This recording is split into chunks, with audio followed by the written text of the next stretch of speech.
చనిపోయిన వాళ్ళందరికీ వాళ్ళ వారసులకి ఇది 31(3)లో ఉన్న వాళ్ళని 31(3)25లో ఉన్న వాళ్ళందరికీ కూడా వాళ్ళకి ఇచ్చారు.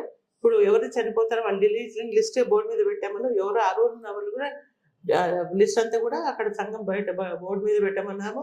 అక్కడ పంచాయత్ ఆఫీస్ లో పెట్టమని అన్ని చోట్ల అందరు కూడా మాకు అవగాహన ఉండాలని పెట్టమని చెప్తున్నాం.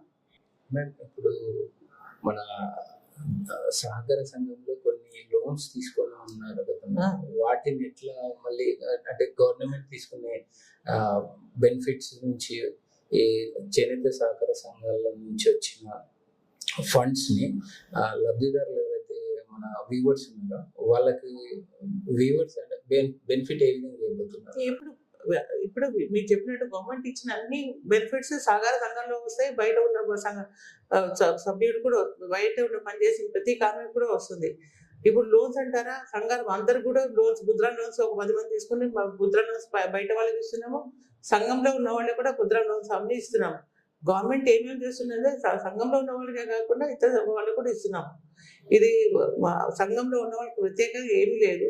కాకపోతే సంఘంలో మాత్రం క్యాష్ క్రెడిట్ వాళ్ళు సంఘం నడుపుకోవడానికి క్యాష్ క్రెడిట్ మాత్రమే వస్తుంది బ్యాంక్ నుంచి. కానీ సభ్యులు బయట ఉన్న వాళ్ళకి క్యాష్ క్రెడిట్ అంటే ఏమి ఉండదు. వర్కింగ్ క్యాపిటల్ వీళ్ళకి వర్కింగ్ క్యాపిటల్ సొసైటీకి వర్కింగ్ క్యాపిటల్ వస్తుంది. ఇక్కడ బయట వాళ్ళకి ఏమంటే బయట వాళ్ళు మాస్టర్ వ్యూవర్స్ కింద అట్లా పోయి పనిచేస్తారు.